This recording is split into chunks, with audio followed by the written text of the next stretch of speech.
Tá lá no AVA. Agora a gente está gravando a aula, essa aula vai ficar disponível lá no AVA.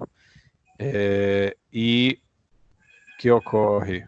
Deixa eu só ir ajeitando aqui. Eu vou deixar mudo todo mundo. Cara, não dá nenhuma até microfonia ou questão de comunicação ou alguma dificuldade, ok? Se vocês tiverem dúvida, o chat está aqui do lado para quem estiver acessando pelo computador. Quem não tiver, manda pelo WhatsApp. Eu mandei o material aí, tá no AVA, mas eu também acabei de jogar no grupo do WhatsApp o material que eu vou utilizar, que é o do KLS, e esse material tá ali recortado e tal, com os meus destaques e tudo mais. Ok? Eu estou ativando o mudo de todo mundo, não quero ninguém, não vou deixar ninguém com o microfone ligado para não atrapalhar, e eu peço que as dúvidas sejam enviadas exclusivamente pelo chat ou pelo WhatsApp, para a gente dinamizar a, essa conversa. Tudo bem? Vamos seguir. Se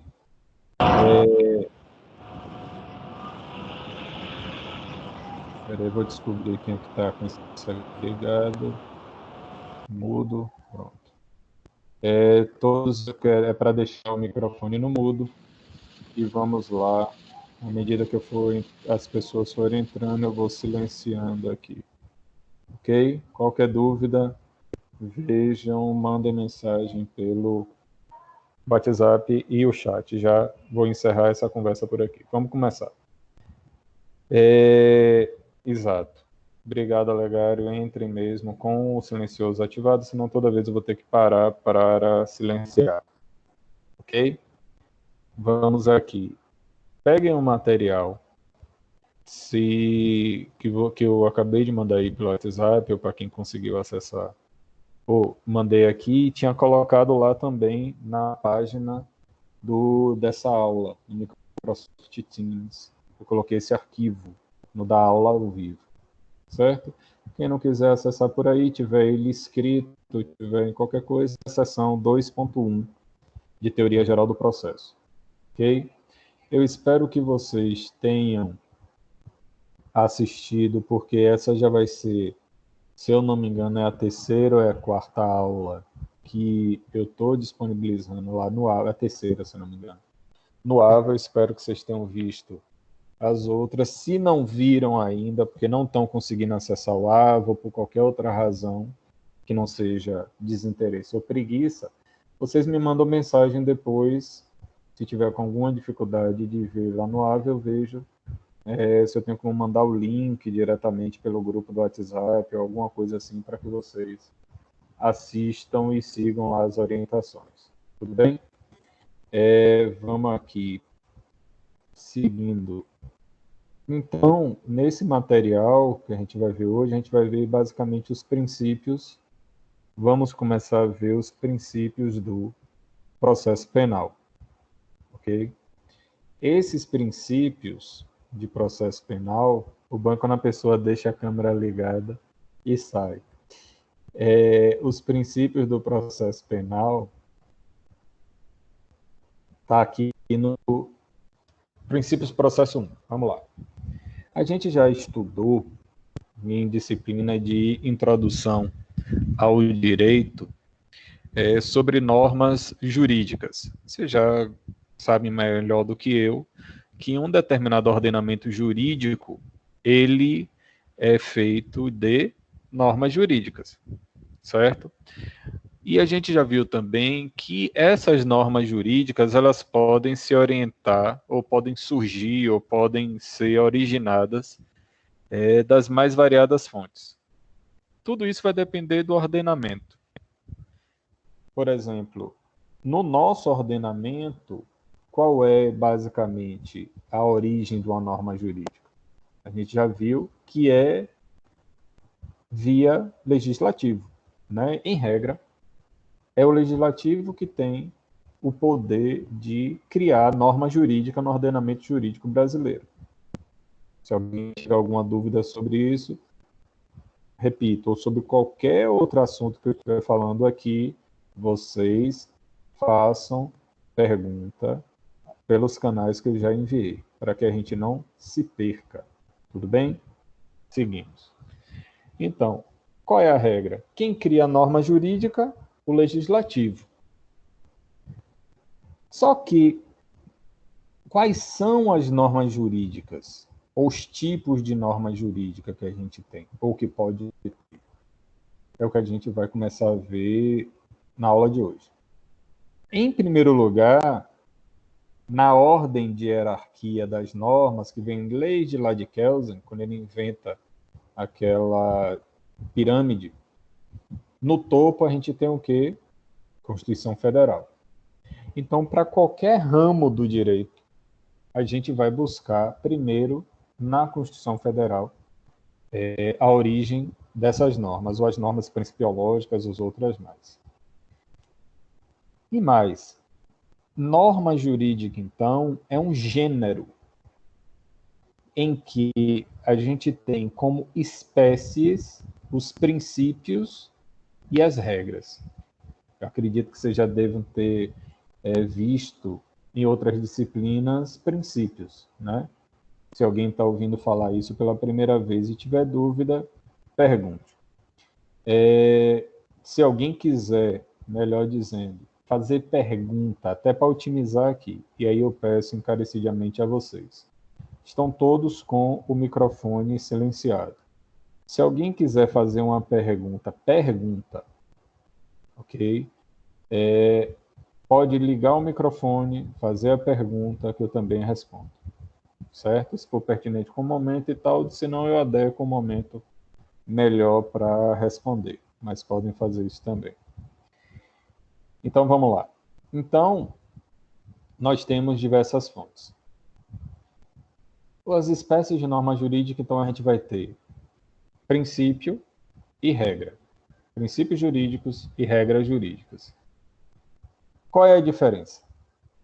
Os princípios, eles vão formar a base do ordenamento. Um princípio, ele é a norma mais importante do ordenamento. Porque a gente vai ver uma definição mais à frente, em que o princípio é a norma que fundamenta o ordenamento. O princípio ele vai servir, ou ele pode servir, a depender da forma como ele for ser aplicado, interpretado, ele vai servir como um norte para que eu possa interpretar todo o sistema, ou adequar o sistema, ou harmonizar o sistema, diferente das regras jurídicas. As regras jurídicas, elas têm uma diferença, porque a regra, deixa eu ver quem é que está com o microfone aberto, para que eu consiga silenciar. Eu peço para quem tiver que silencie, a não ser que vá fazer uma pergunta. Então, as regras são comandos dados, está lá no material, pelo legislador. Eu estou aqui, para quem estiver seguindo o material, na primeira página. Primeira no sentido da seção, página 75. Então, as regras são comandos dados pelo legislador com a exata e precisa ordem do que deve ou não ser realizado. Vamos lá. Então, para iniciar, a gente tem uma situação. Aquelas situações, problema, que precisam ser resolvidas e a gente vai tratar delas, a resolução ao final. Nessa situação geradora, Cláudia, uma advogada, ela vai para um escritório e começa a ter que enfrentar várias situações com a realidade profissional, com a prática. E ela vai perceber a utilização dos princípios processuais na prática, porque ela só conhecia em teoria. E aí ela quer saber o que é que se pergunta. Ela tem uma ação, ela ajuiza uma ação de indenização contra Pedro e pede a condenação ao pagamento de danos morais e materiais. E durante esse processo, Pedro, que se defende no processo, vai lá e alega que não tinha responsabilidade pelo dano, por nada, e que ela não teria razão nesse processo. Fátima, então, no meio do processo, ela junta um documento, ela apresenta um documento como prova. Documento esse que até então, logicamente, não estava no processo.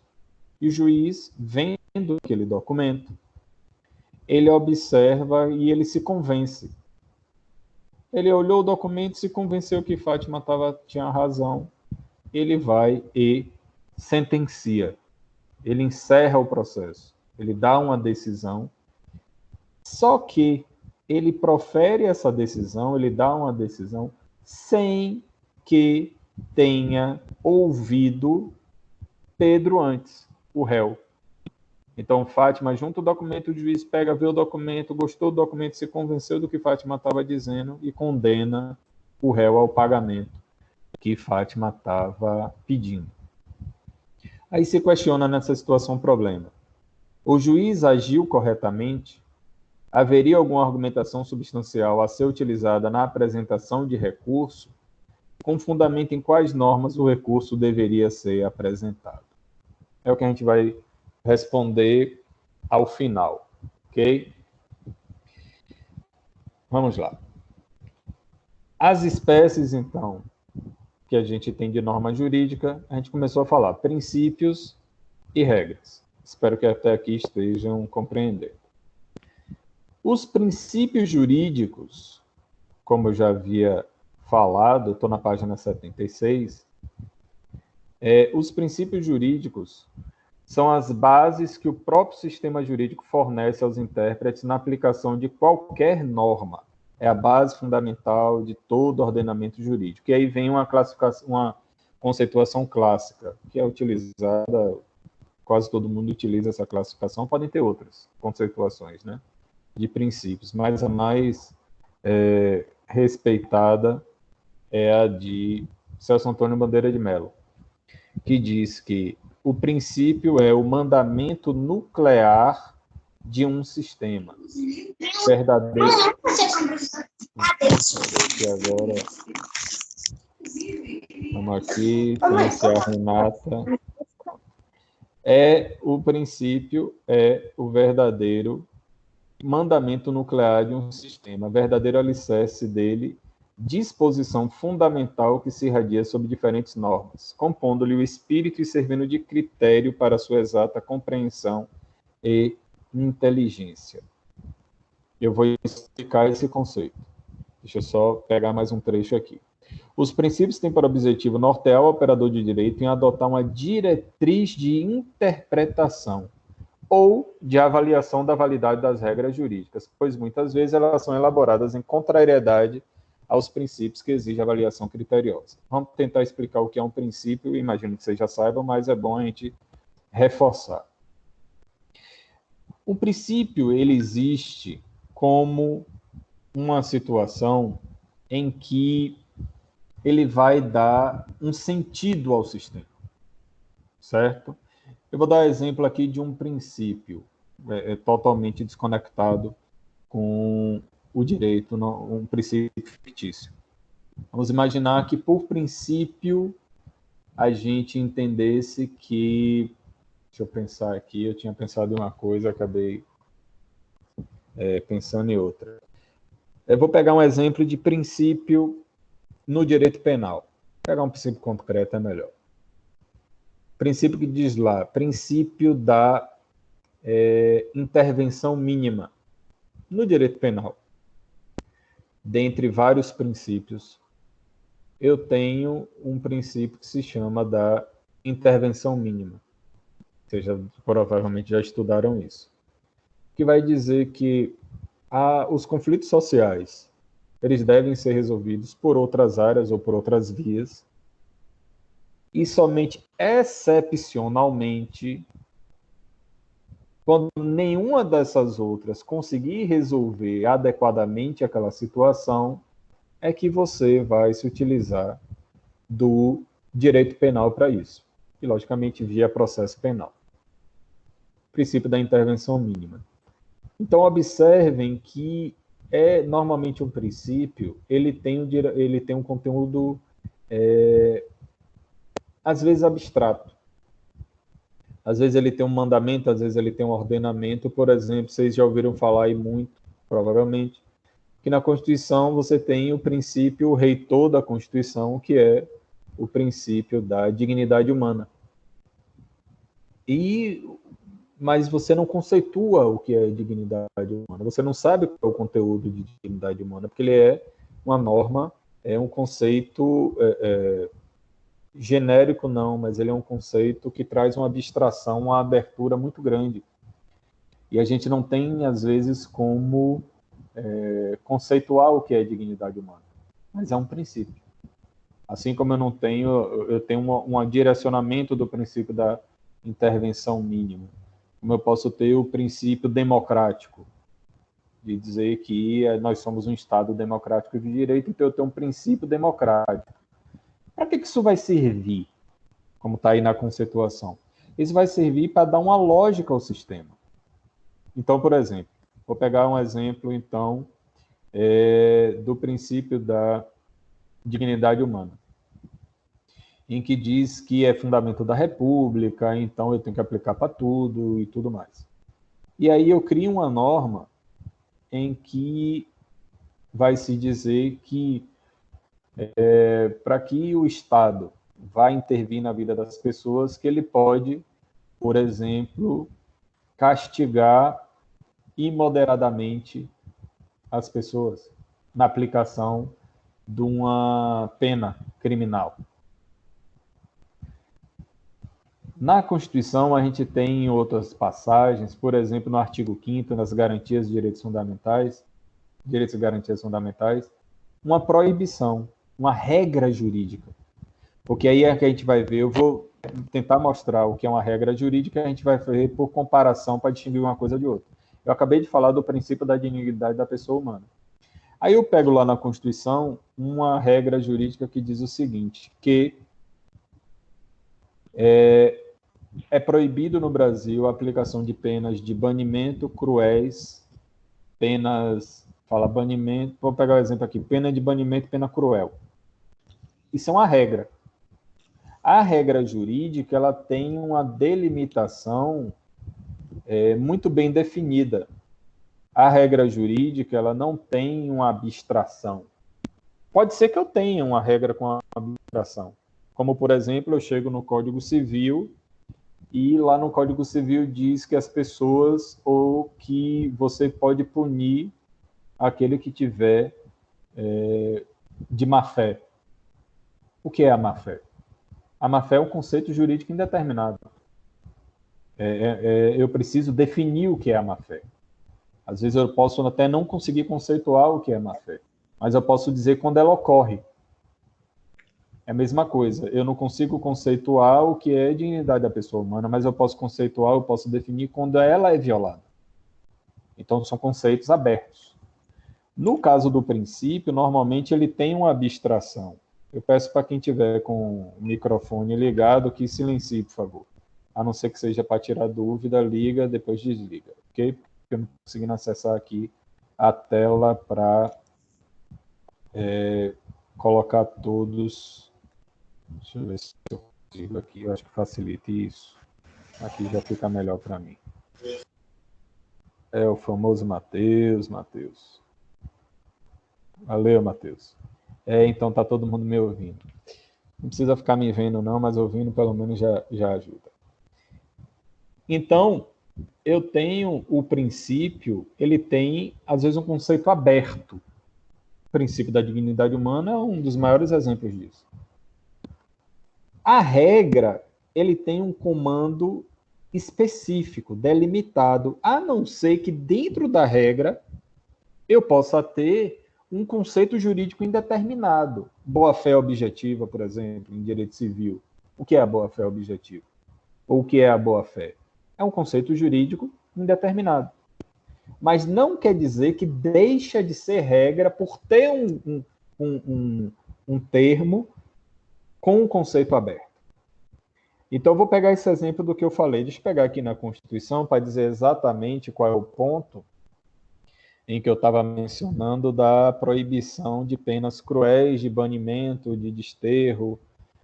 E outras mais. Deixa eu pegar aqui. Só um segundo. Ainda mais agora que a gente está nessa época de agravamento social. Preso. Não. Aqui. Ah, não. Não foi. Eu vi aqui de prisão por dívida. Se alguém souber aí, me manda. Deixa eu jogar aqui um F. Um Ctrl F vai. Então, eu tenho, por exemplo, aqui, artigo 5º, inciso 47. Não haverá penas. Observe qual é a relação que eu estou fazendo. Para mostrar, se alguém puder, se vocês puderem acessar aí a Constituição, vocês vão ver lá que no artigo 1º, ou é artigo 3º, no artigo... Exato, aqui, fundamentos. Artigo 1º, inciso 3º. Artigo 1º. A República Federativa do Brasil, formada pela união indissolúvel dos estados e municípios e Distrito Federal, constitui-se em Estado democrático de direito e tem como fundamentos, inciso 3º, a dignidade da pessoa humana. Certo? Matheus, tenta acessar pelo celular. Matheus está dizendo que não está conseguindo. Às vezes pelo computador pode ser que eu não sei. Aí depois, quem não conseguir, ou quem não estava aqui, o link vai estar lá disponível, porque essa aula está sendo gravada. Vamos lá. Então, o que ocorre? Na Constituição, que diz lá no artigo 1º, inciso 3º, que um dos fundamentos da República é a dignidade da pessoa humana. Isso é um princípio também. Eu vou considerar a dignidade como um princípio. Então, eu tenho um exemplo de um princípio. Aí eu chego no artigo 5º, inciso 47, e que diz o seguinte: não haverá penas de morte, salvo em caso de guerra declarada, de caráter perpétuo, de trabalhos forçados, de banimento e cruéis. Você vê que aqui é uma regra jurídica. Ela é uma norma jurídica, mas de espécie de regra. Mas eu posso olhar essa regra, que ela é delimitada, eu posso olhar essa regra, por exemplo, e tentar conceituar, por mais que ela seja clara, mas eu posso ter dentro dela conceitos abertos. Como, por exemplo, o que é um trabalho forçado? Eu preciso conceituar o que é um trabalho forçado. Às vezes eu vou precisar delimitar o que significa ser um trabalho forçado. O que é uma pena cruel? Entende? Então, o princípio ele vai funcionar como um norte para essa interpretação. Porque, por exemplo, eu posso ter uma noção de crueldade que é diferente de outra pessoa, ou vice-versa. Então, qual vai ser meu norte para interpretar o que é uma pena cruel? Ou interpretar o que é essa situação que aqui está descrita? Por exemplo, o princípio da dignidade humana pode me dar esse norte, de dizer que fere a dignidade humana você ter uma pena que, mesmo que na lei ela não seja cruel, mas na sua prática ela seja.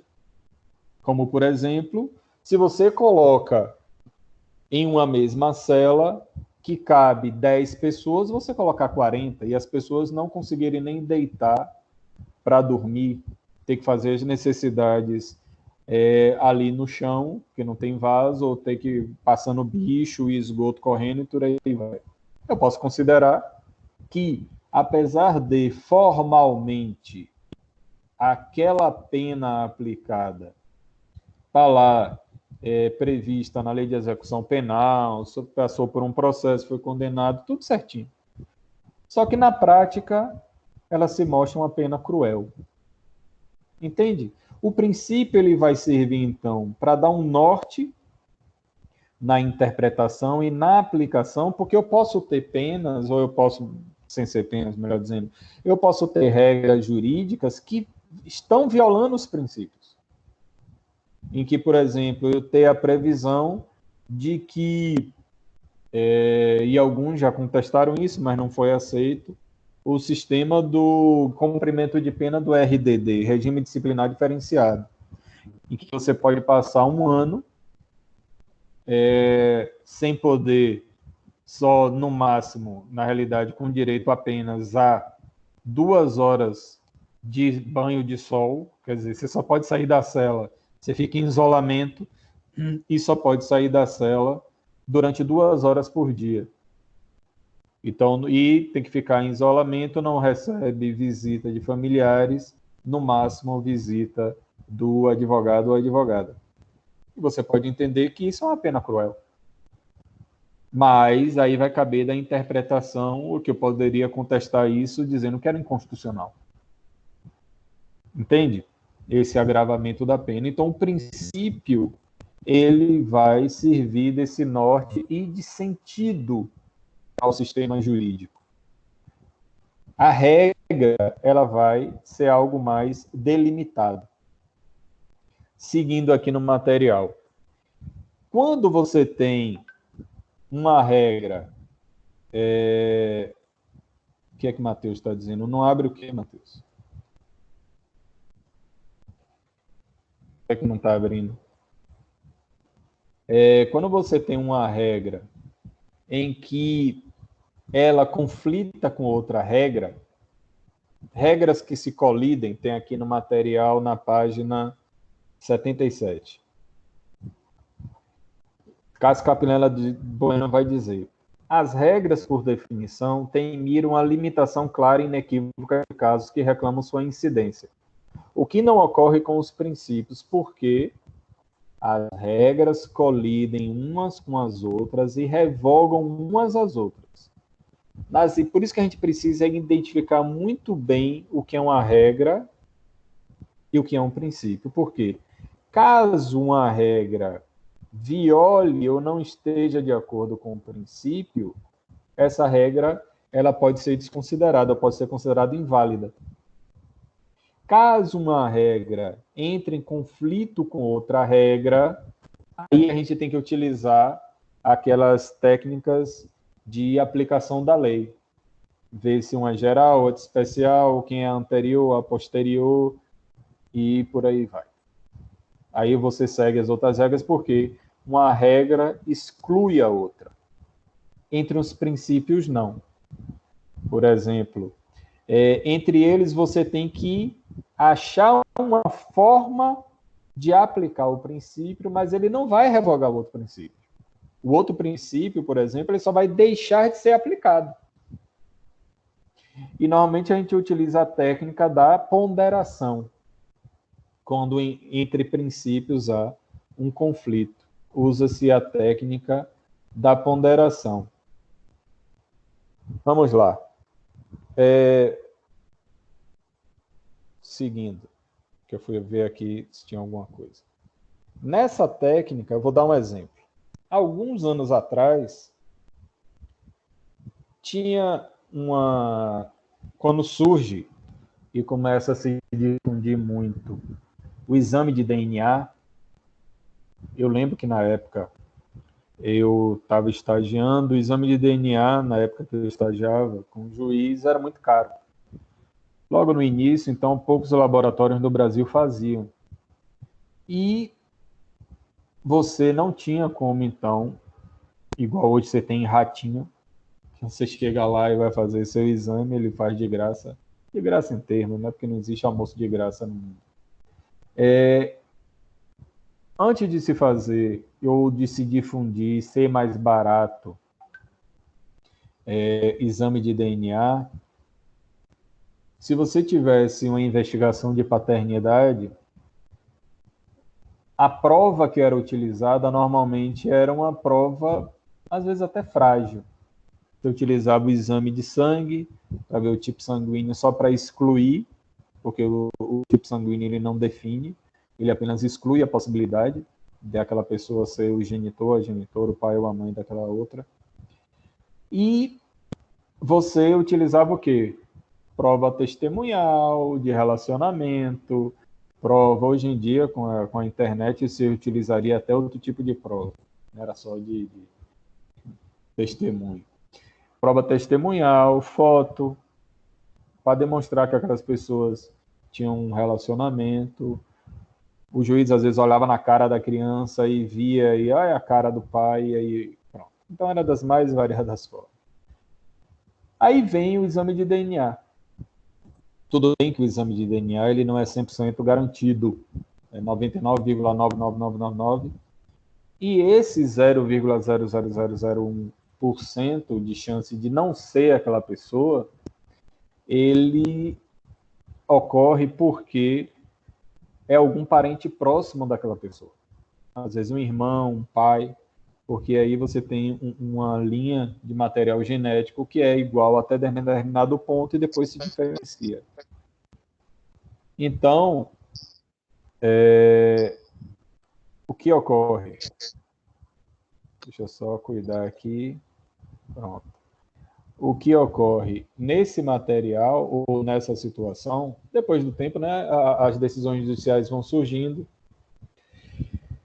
E aí se discute se, num processo de investigação de paternidade, já que, vamos imaginar o caso, uma criança ela tem direito de saber quem é o pai ou quem é a mãe, normalmente a mãe se sabe, mas não é impossível que isso ocorra.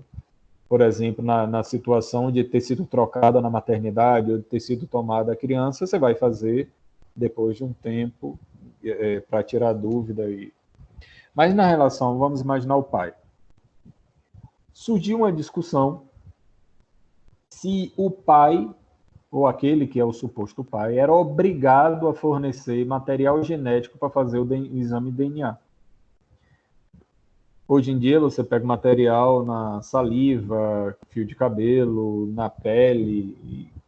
Hoje é muito mais simples você coletar material. Só que aí começou a se discutir isso. O pai era obrigado a fornecer o material ou não? Por que se discutiu isso? Porque por detrás dessa questão eu tenho dois princípios que vão ser colidentes, vamos dizer assim. O princípio que vai garantir ao menor o direito, ou menor a pessoa, a identificação da sua origem genética. Ele tem direito de saber. Isso é um direito que é relacionado ao estado dele, estado como pessoa. Mas também aquele que está sendo investigado, ele tem o direito de ter preservado a sua intimidade e dignidade e não ser forçado a fornecer o material. Então, eu tenho aí uma colidência de dois princípios. Um que vai fundamentar o direito do filho, outro que vai resguardar o direito do pai. E aí, como é que a jurisprudência resolveu e pacificou essa história antes da alteração legislativa? Porque depois teve uma alteração legislativa que esclareceu tudo e aí você não tinha mais porque está nessa discussão. Que era o seguinte: prevalece a dignidade de quem está buscando a investigação, a essa informação. E a pessoa não poderia se recusar. Só que, às vezes, como você não tem como forçar, aí se criou-se uma outra regra, via jurisprudência, de dizer, se a pessoa se recusar, isso inclusive virou súmula, se recusar a fornecer, eu vou presumir que ele é o pai.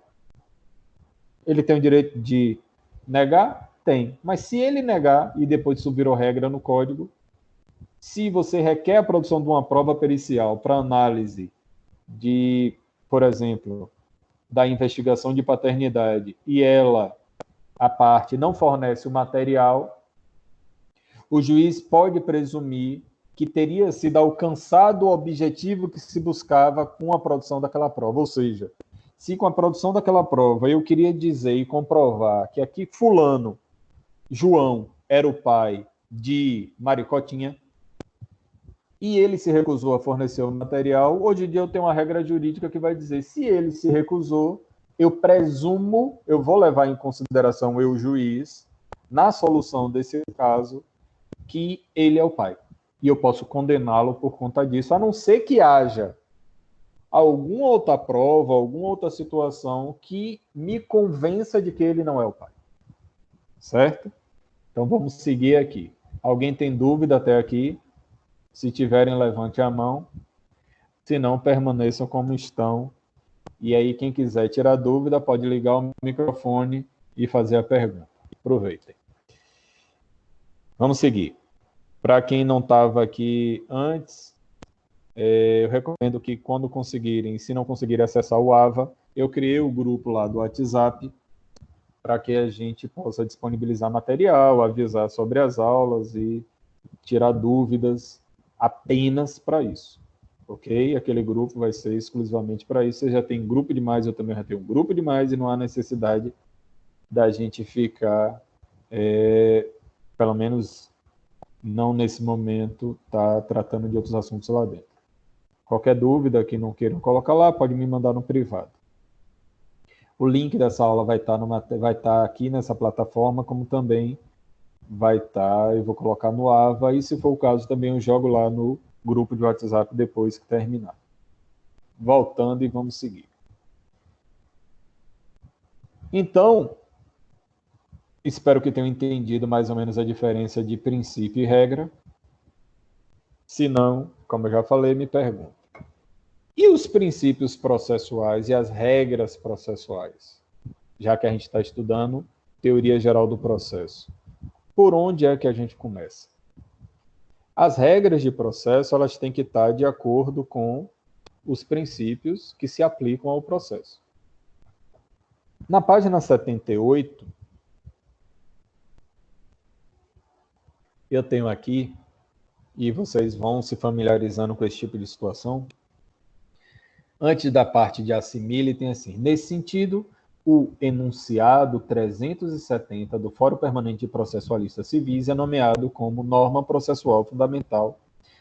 É nomeado norma processual fundamental, pode ser regra ou princípio. Fórum 2017. Esse enunciado, esse é do encontro que tem periodicamente entre as pessoas que escrevem, ou que são professores, ou que produzem material na área de processo civil. Então, é um fórum. Não quer dizer que aqui não tem vinculação nenhuma, não tem nada. Mas é quando se reúne esse pessoal e eles, pensando sobre diversos pontos do código, eles vão apresentando esse pensamento. Então, quando ele fala do enunciado 370, é porque existem outros 369 e também pode ter para cima dos 370, eu nunca mais eu dei uma olhada, que vão dar esse norte desse entendimento que é produzido entre esse pessoal. Observem aí, eu já indiquei isso numa outra aula virtual, na página 78, eu quero que vocês façam isso sempre. Vocês têm à disposição de vocês uma biblioteca virtual, que é riquíssima. Aproveitem. Quem tiver dificuldade, pede orientação, como é que acessa. Eu posso também dar umas dicas para quem nunca acessou. Mas vão lá, porque quando toda vez que tiver no material dizendo aqui a parte saiba mais, aí fala aqui na página 78, para melhor assimilar o tema referente à conceituação e diferenciação de princípios e regras, faça a seguinte leitura complementar. E aí tem indicando a obra, às vezes você vai achar uma obra, se não me engano, eu já indiquei essa em outro momento, que tem a edição 2019 até a 2020, se eu não me engano, e aí vocês vão atrás e leiam. Normalmente são indicações de trechos pequenos. Aqui, por exemplo, página 133 a 137, você não mata ninguém. E vai complementar. Por quê? Como eu falei, esse material do AVA está muito bem redigido, ele está muito bem construído. Mas ele é suficiente por ele só? Não, pelo menos sigam essas orientações para complementar. E, se quiserem orientações de outras obras, como eu já indiquei, que inclusive tinha na biblioteca física, mas também tem na biblioteca virtual, eu posso passar para vocês também. Vamos lá.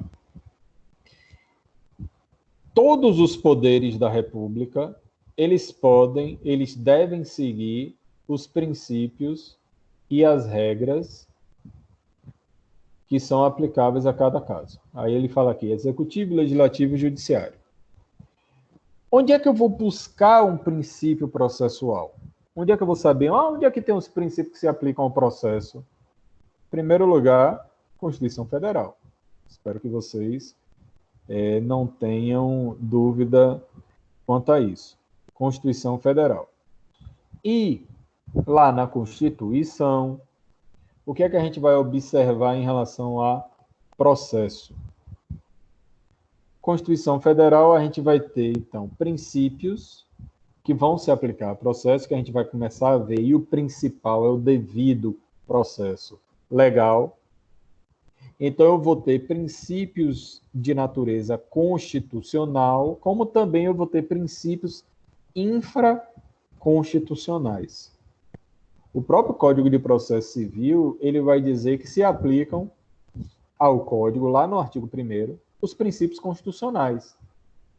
No código anterior, que vocês não vão estudar, a não ser que tenha uma curiosidade histórica, código que teve vigência até março de 2016, ele não tinha uma parte geral, ele não tinha uma designação de princípios. O Código de 2015 tem.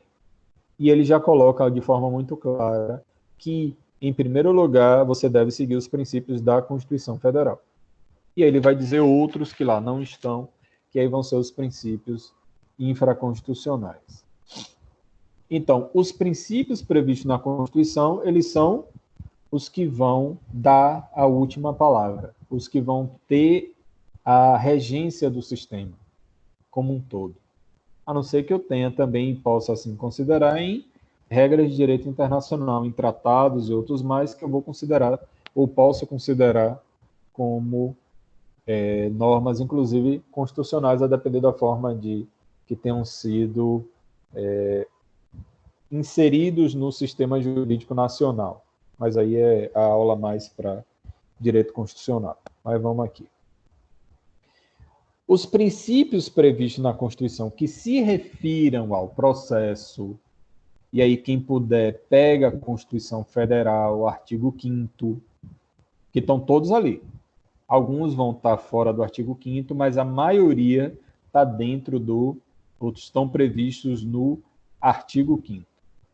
Esses princípios, eles têm um status, eu vou considerar os princípios previstos na Constituição Federal como direito fundamental. Não há outra aula, inclusive numa presencial, na última, a gente falou um pouco sobre, mencionei algo, mas não foi na última presencial não, foi uma dessas, sobre a constitucionalização do processo e a previsão de normas de processo na Constituição Federal. Vocês vão lembrar bem disso, espero. Esse status de direito fundamental, ele vai dizer, então, ou vai ter como decorrência o seguinte: se eu estou dizendo que os princípios constitucionais do processo são direitos fundamentais, se eles estiverem previstos no artigo 5º, por exemplo, eles são considerados cláusulas pétreas. Eles não podem ser diminuídos ou revogados, eles podem ser ampliados, você já deve ter ouvido falar ou estudado isso em constitucional. Cláusula pétrea. Segundo, uma coisa que a gente estudou em Introdução ao Direito, eles vão ser normas, mas não é regra, não. Norma é genérico. Eu estou aqui falando de princípios ou de regras. Ele vai ser considerado, além de um direito fundamental e uma cláusula pétrea, o princípio dentro da Constituição, de aplicabilidade imediata. Lembrem lá desse conceito que a gente trabalhou, e vocês trabalharam também, eu sei que na parte de direito civil. Que vai significar o quê? Que eu tenho como aplicar o princípio sem que eu precise de outras normas para que dê eficácia a ele. Eu citei o exemplo aqui da dignidade humana. Eu não preciso de outra norma que diga, não, eu vou aplicar a dignidade humana quando tiver uma lei regulamentando isso. Não. Os princípios, eles não precisam, em tese, de regulamentação. Eles são de aplicabilidade imediata. Além disso, Aí ele vai dizer, os princípios eles têm uma dimensão objetiva e uma dimensão subjetiva, que a gente vai vendo aos poucos em cada um, e se aplicam a várias pessoas ou a vários destinatários. E quando houver conflito entre eles, a gente resolve como proporcionalidade, ou regra da ponderação de interesse. É como a gente resolve o conflito entre princípios. Tudo bem até aqui? E aí, pessoal, me dê algum retorno, se estão com alguma dúvida até aqui, ou se eu posso seguir. Lembrando, como eu avisei mais cedo, para quem ainda não estava, que a gente vai seguir até às 9, porque tem alguns eventos que a própria universidade está promovendo, e aí acho que vocês já receberam essa indicação de live no Instagram. Certo? Aula tradicional, Olegário? Me explique aí o que é essa aula tradicional, que eu não estou para eu entender. Enquanto isso, deixa eu continuar aqui. Então, a gente vai até às 9. Essas aulas, vocês sabem, eu vou começar, a não ser por uma excepcionalidade muito grande, sempre vai começar às 7. E a gente vai otimizar, a gente vê... Valeu, Yuri. E aí a gente vê, quando tiver for o intervalo, o dia que for até mais tarde, como vai ser até às 9, eu vou tocar direto aqui, certo? Se alguém tiver a vontade de fazer qualquer outra coisa, logicamente vocês vão fazer, porque eu não estou vendo ninguém, às vezes vocês largaram aí, estão em outro canto, salvo, não estou dizendo que é todo mundo, mas pode ser que faça, então fiquem à vontade. De todo modo, esse link vai estar, essa aula vai estar gravada, e aí depois, aos que não estão aqui ou quiserem ver de novo, vocês fiquem à vontade. Vamos seguir. Então,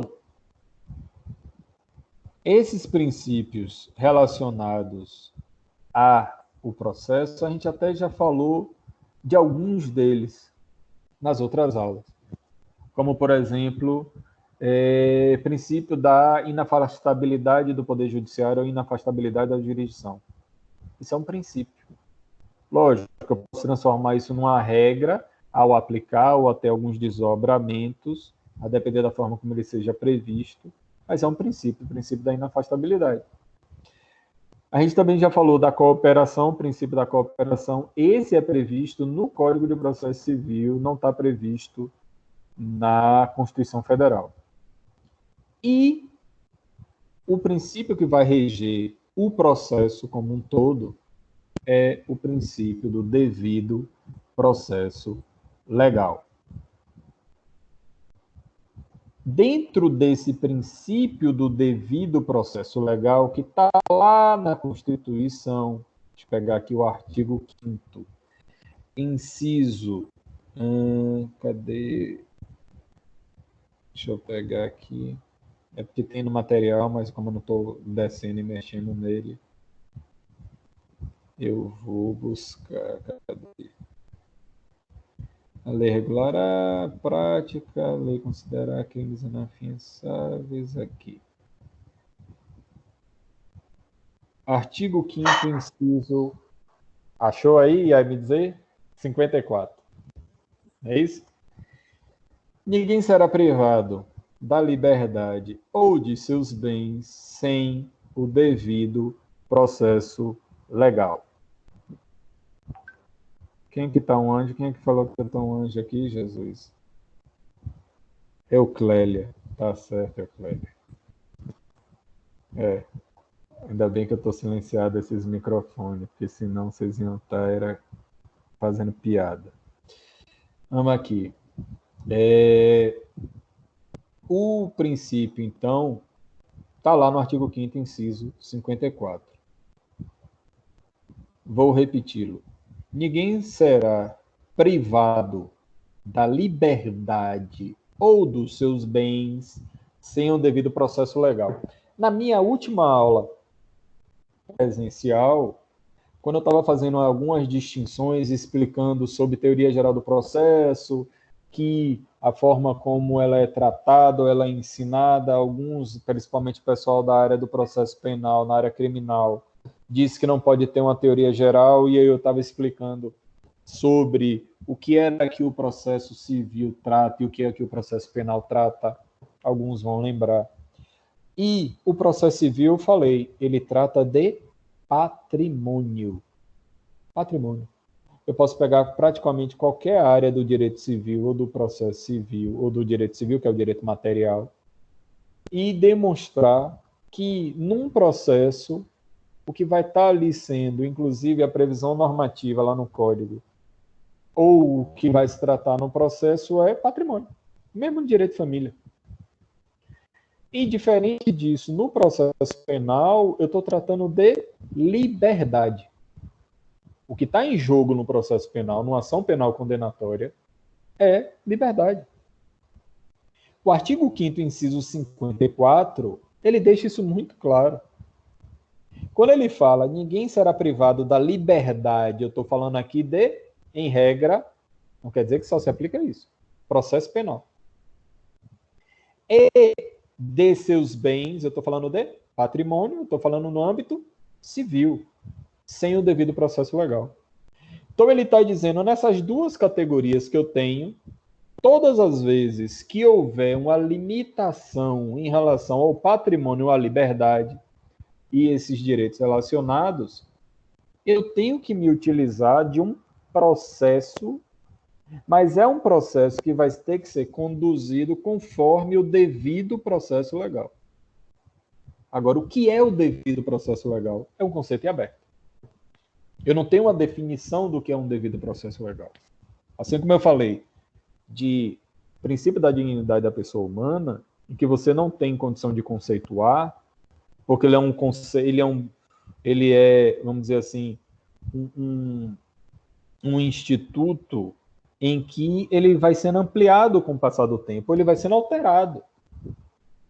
Eu posso entender que é digno e não fere a dignidade humana, as mulheres seriam obrigadas a andar de burca, aquela roupa da religião que alguns da religião muçulmana utilizam, que só aparecem e às vezes nem aparecem os olhos. E ali pode dizer que naquele ordenamento isso não fere a dignidade. Ah, mas aí não vou entrar na discussão se eu posso impor um valor cultural meu em outras soberanias. Aí é uma distinção que a gente vai ter isso em direito internacional e dentro dos direitos humanos, de saber dessa universalidade dos direitos humanos ou não. Se os direitos humanos são culturais. Quando eu digo que algo é cultural, eu digo que é algo que é construído. Não é algo que é dado. Você não nasce praticamente dizendo que todo mundo tem dignidade, por mais que abstratamente se diga, mas algo que vai sendo construído socialmente. Como, por exemplo, eu sempre falo isso para vocês, até não muito tempo, isso é no mundo, não estou dizendo de forma genérica, mas em vários ordenamentos, mulher não votava. Hoje em dia, se eu disser, ou se alguém quiser criar uma norma jurídica de dizer que a mulher não pode votar por ser mulher, isso logicamente que vai violar vários princípios. E também regras de direito constitucional. Mas algum tempo atrás, ninguém discutia isso. É a mesma coisa, eu posso dizer que hoje, para que a gente tenha dignidade, coisa que há 20 anos atrás era impensável, eu tenho que ter acesso à internet. E vai ferir minha dignidade se eu não tiver acesso a um aparelho celular com internet. E que se uma concessionária de serviço público, no caso de telefonia, viola o fornecimento da internet que foi contratada e tal, eu vou discutir quase como um valor constitucional. De dizer que isso está limitando, inclusive, logicamente que eu estou aqui forçando a barra, mas a minha dignidade. Como eu posso dizer que se eu for proibido de tomar café, vai violar e é uma pena cruel para a minha pessoa. E realmente vai nessa direção. Então, o devido processo legal, ele não tem uma conceituação. Ele é uma cláusula aberta. Isso vai surgir, essa discussão vai surgir lá na Inglaterra, no Reino Britânico, no século XIII, em que se começa a discutir o que seria o devido processo legal. É um termo que não é lógico, né? Você fala, porra, devido processo legal, o que é isso? Diferente de dizer, dignidade humana. Lembra que eu falei isso para vocês. Processo civil, processo como um todo, é uma matéria difícil. Por quê? Porque muitos dos conceitos e dos institutos, eles não são lógicos, não são usuais. Não é você pegando um dicionário para pegar a definição do que é devido processo legal. Eu pego lá, termo do dicionário, devido. Pronto, eu vou pegar lá a definição de devido. O que é processo? Eu pego lá no dicionário o que é processo. E o que é legal? Aí eu junto os três. Não quer dizer que eu vou alcançar o conceito do devido processo legal. Até porque ele não tem.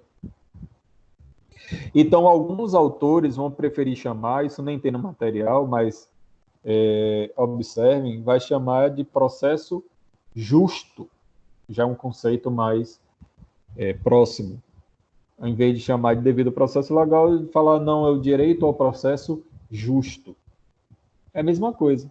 Como é que eu vou saber que um processo é justo? Eu não tenho uma definição. Eu vou ter várias regrinhas ou outros princípios que vão fazer com que, sendo observados, você construa um processo justo. Então, vamos lá. Esse é a aplicação, então, quando houver conflito entre princípios, eu resolvo pela proporcionalidade. Observe que no material, e vocês devem estudar isso também em outras disciplinas, diz que as regras para você adequar o conflito entre princípios, você vai utilizar da proporcionalidade e da razoabilidade. E alguns outros autores vão dizer essas são regras de ponderação. O conceito de proporcionalidade e de razoabilidade às vezes se confundem. Isso tem uma razão de ser. Por quê? Porque o conceito de racionalidade foi criado em determinado lugar, ao mesmo tempo que se criou em outro lugar. Então, eu tenho uma criação na Europa, eu tenho uma criação no direito norte-americano. Um fala sobre racionalidade, outro fala sobre proporcionalidade, que às vezes vão chegar no mesmo ponto. E aí se diz que a proporcionalidade ela tem alguns desdobramentos. A proporcionalidade tem alguns desdobramentos. Tem um povo chegando só agora. Quem é? Lucigleide Amorim. Tá na aula, Lucigleide? Responda aí, porque eu vejo que o povo está entrando. Ah, tá, porque está me ouvindo. Então, eu tenho uma noção de proporcionalidade que vai dizer aqui critério que a proporcionalidade ela é um método racional e procedimental de sopesamento de valores segundo os critérios de adequação, necessidade e proporcionalidade em sentido estrito. Que aí eu não vou desdobrar esse conceito agora. Mas quando você pega o de razoabilidade, vai dizer que é diferente da proporcionalidade na medida que não depende de procedimento de análise de critérios distintos, como eu acabei de falar da proporcionalidade, mas simplesmente do custo-benefício entre meios e fins. Ou seja, a análise da proporcionalidade em sentido estrito. Então, razoabilidade é igual a proporcionalidade em sentido estrito. Então, tanto que alguns vão considerar como a mesma coisa. Então, proporcionalidade eu posso entender também que, além do custo-benefício, é uma regra de bom senso. Às vezes, é uma regra de bom senso na aplicação e na solução dos casos. Já está há muito tempo, mas agora que quis pronunciar foi Lucigleide. Olha, lembrem-se, se vocês não estiverem entendendo qualquer coisa, mandem mensagem. Eu não sei, eu até tirei aqui, mas deixa eu colocar a parte do chat aqui do lado para que eu veja o chat, mostrar a conversa. Pronto, ninguém mandou pelo chat, só pelo WhatsApp. Seguindo, meus amores. Razoabilidade, então, e proporcionalidade vão ser as formas que eu vou ter, naquele exemplo que eu falei da dignidade da pessoa humana, de investigação de paternidade, fazer exame. E aí, como é que eu vou resolver? Eu vou dizer que o réu, ele não tem, ou para ele nunca mais ele vai ter a dignidade dele preservada, se ele for obrigado a fornecer o material? Não. Vai dizer, para aquele caso e naquele momento, você não vai aplicar esse princípio, ou o direito a ele relacionado. Você vai aplicar outro. Mas não quer dizer que um vá revogar o outro, porque entre os princípios não há conflito que gerem revogação. Tudo bem? Vamos lá. Alguém quer tirar alguma dúvida? Quer aproveitar para falar alguma coisa? Vou dar uma pausa, já que a gente chegou às 8. E a gente vai seguir até às 9 aqui. E aí eu quero aproveitar para perguntar algumas coisas para as senhoras e para os senhores, que é o seguinte. Alguém aqui já conseguiu ver as outras aulas? Eu falo da minha disciplina, em relação à teoria geral do processo. Se conseguiu acessar o AVA, que eu sei que tinham pessoas que até hoje não tinham conseguido acessar o AVA. Vocês veem lá que... Pronto, Rosa. Que eu tinha colocado na realidade, fiz formatos diferentes. A gente estava vendo, né, qual era o que eu estava vendo, pelo menos, qual era o que estava funcionando melhor. E depois a gente passa para essa forma aqui, que eu reputo que é muito melhor. Por que é muito melhor? Porque aqui a gente tem uma interação direta e eu sei que pelo menos vocês estão aí do outro lado ao mesmo tempo que eu estou aqui, e a gente pode tirar dúvidas de forma imediata. Então, para mim é muito melhor. E também esse material já fica gravado automaticamente na plataforma. Eu não preciso gravar e depois jogar pela internet para daqui, aí demora, um processo demorado e tal. Tem gente que só conseguiu hoje. Adoro pessoas que botam como nome no WhatsApp, que às vezes a gente não tem um contato, e bota um símbolo. Aí a gente vai aqui, contatos, deixa eu ver quem é. Aí eu clico e fico rezando para eu conhecer pela cara. E não tem um nome, só tem aqui uma rosa, né? Do final 1118. Já ficar É logo Débora. dando nome ao... Rodrigo? Débora. Ô, Débora. Ô, Rodrigo. Diga. Rodrigo? Diga. Quem é essa moça? Quem é essa moça que tá colocando o bolo aí no balcão? É Big Brother? Tá botando o quê, né? Um bolo no balcão. Eu tô vendo tudo aqui. Tá tirando minha atenção. Só olhando pro bolo dela. Ei! E liga aí o vídeo dela. Ela tá desde o início com essa câmera ligada aí. Eu tô vendo tudo na casa dela. O Big Brother. Tu já é boa de concentração, minha filha. Totalmente desconcentrada. Eu também. O quê? E ela não Mas aí você tem como desligou chegar. ainda. Na hora que iniciou a aula, que tá mostrando ela, tirou minha concentração, a aula toda também. Mas, mulher, faça igual a mim. Você chega aqui. Olha aqui no canal, eu vou fazer aqui uma seguinte. Espera aí. Deixa eu ver se eu ajeito essa situação. Porque vocês já são boas de concentração, que eu não tenho motivo assim. Contanto que não leve para o banheiro. Contanto que não leve o celular para o banheiro, vocês aí, tá de boa. Né? E se tiver com o vídeo ligado. Tá certo. Tá tranquilo. Não olhe para a tela, então. Fica para mim. Vamos lá. O pior é que eu não sei aqui. Eu tô vendo aqui quem você. é. Não mostra quem é que tá com a... Eu não tô vendo. Eu sei que tava, mas aí agora eu não tô vendo, não. Renata, ela já acabou de desligar. Ah, foi Renata? Foi? Mas, rapaz... Foi Valdeir. Apareceu aqui Valdeir. Não, nele não. Pronto. Não. A mulher. Lembrem-se, deixa eu só explicar que está sendo gravado, viu? Então, tá tudo aqui sendo gravado e vai estar lá. Não tem como editar, não. Ok? Tem gente que está se divertindo, né? Fica me mandando mensagem aqui no privado para não rir no microfone aberto. Mas tá, beleza. Então, pronto. Vocês estão gostando? O material que vocês viram antes está dando para compreender? Tá, sim. Pronto. E aí eu quero o quê? Que vocês vejam o material anterior e aproveitem. Ah, eu dei algumas dicas e orientações lá, aproveita aqui, porque a gente vai ter muito tempo, não sei quando é que vai retornar, não sei nem se esse semestre ainda a gente consegue retornar com aula presencial, mas a gente tem que consolidar esse modelo e aproveitar ele. Aproveitem. Não é só o momento da aula aqui, aproveitem para realmente estudar e para... Porque eu sei que a gente fica na ociosidade e é terrível.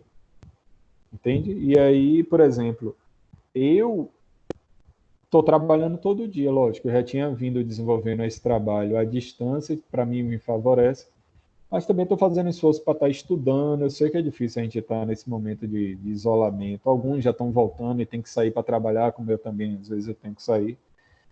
Mas aproveitem, não fiquem na ociosidade, para quem puder não ficar, porque senão o semestre vai passar e vocês aí é que não vão ter aproveitado nada. Ok? Vamos voltar. Alguém quer dizer mais alguma coisa ou quer tirar alguma dúvida antes disso? E daqui a pouco a gente vai ter as avaliações também, né? Não é porque está nessa situação que a gente não vai ter.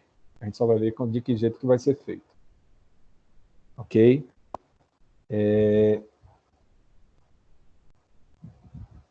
Se então é a mesma coisa, a Euclélia pergunta. Eu não tinha visto, não. É que o povo ficou aqui.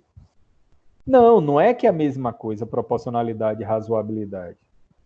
Eu estou dizendo assim, quando foram criados esses conceitos, a razoabilidade na Alemanha proporcional, eu sempre troco, se é a razoabilidade na Alemanha ou é nos Estados Unidos, ou é nos Estados Unidos que é a razoabilidade e tal. Não importa. Foram em locais diferentes com sistemas jurídicos diferentes para alcançar o mesmo objetivo. Que era o quê? Tem uma regra de ponderação. Então, alguns vão dizer, alguns autores, alguns, como a gente gosta de dizer no direito, doutrinadores, vão dizer que razoabilidade e proporcionalidade seria a mesma coisa. Mas não é. Se eu for pegar e analisar o que é a proporcionalidade, inclusive no material tem dito isso, que aula de revisão, Itila?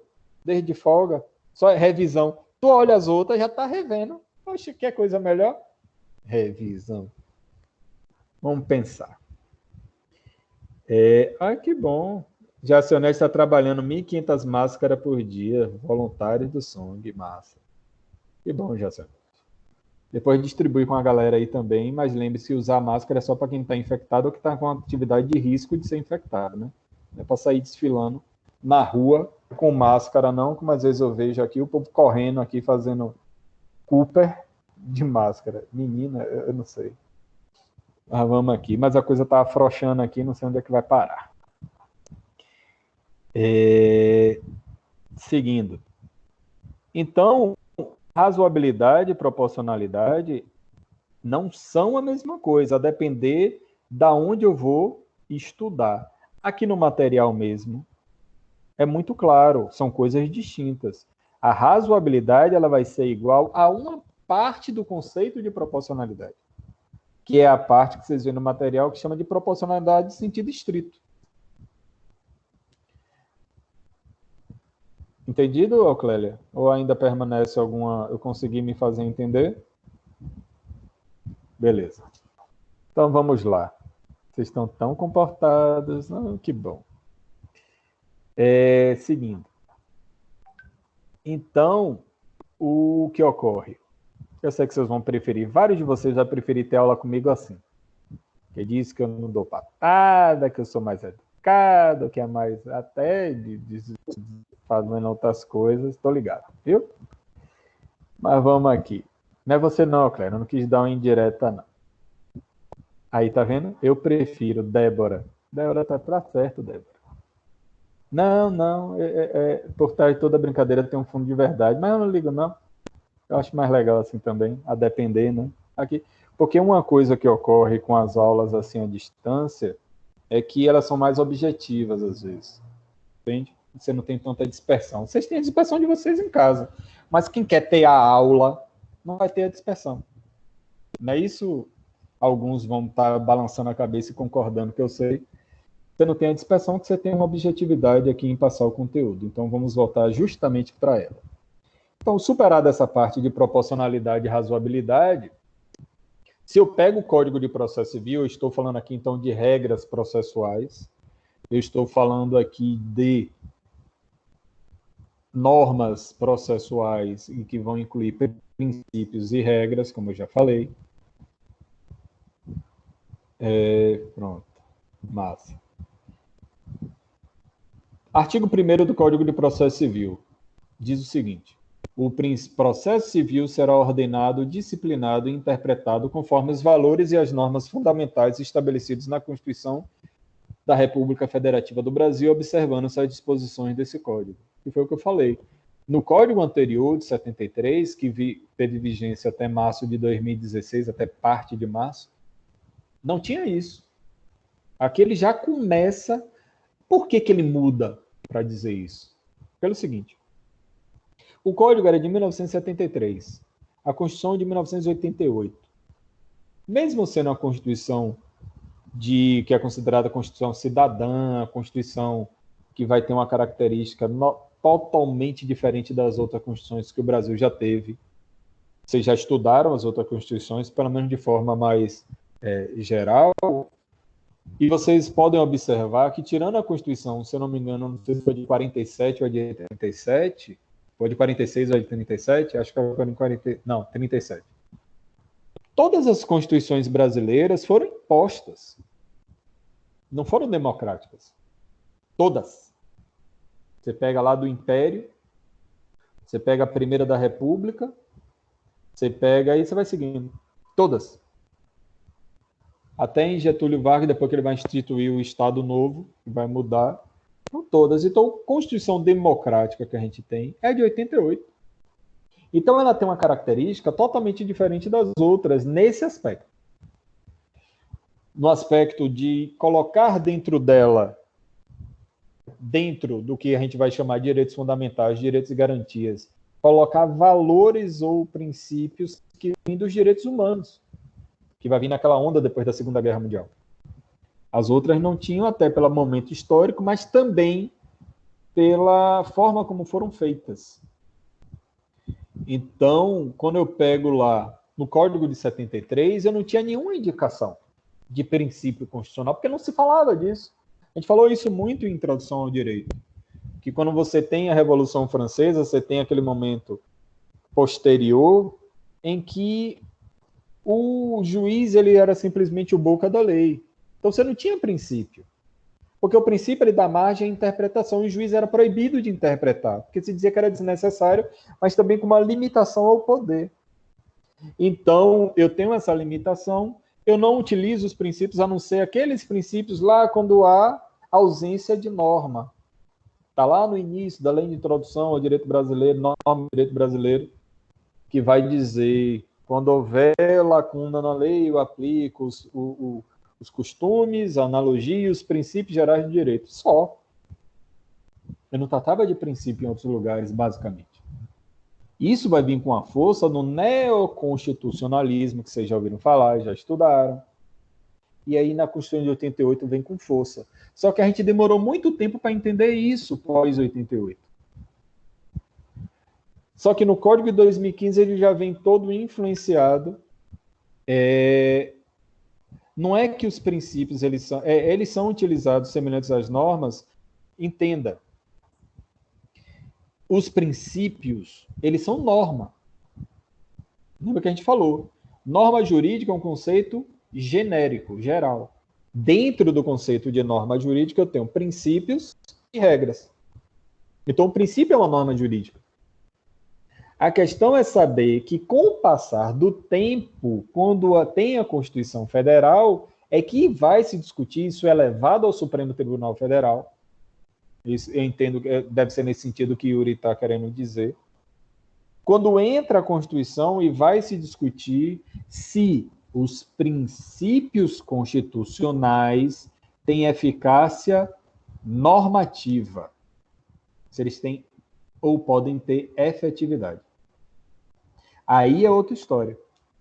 Uma coisa é eu dizer que há um princípio da dignidade da pessoa humana, outra coisa é eu dizer esse princípio da dignidade ele pode forçar aqui uma regra que viole a dignidade, ela seja considerada inconstitucional? Ou seja, a partir do momento que se entendeu e começou a se perceber que esses princípios que estavam previstos na Constituição, eles têm que ter uma eficácia normativa, uma eficácia de aplicabilidade, e o Supremo vai dizer isso, aí a coisa começa a mudar. Por isso que a gente não tinha antes nos outros códigos dizendo isso. E agora eu tenho no Código de Processo Civil isso de forma explícita. O Código de Processo Civil, em primeiro lugar, ele deve ser interpretado partindo dos princípios constitucionais. E aí a gente aplica outros. Tudo bem até aqui? Dentre esses princípios constitucionais, o mais importante, que é o que vai incluir dentro dele todos os outros, ou os outros são desdobramento dele, é o princípio do devido processo legal, que eu já li aqui para vocês. Artigo 5º, inciso 54.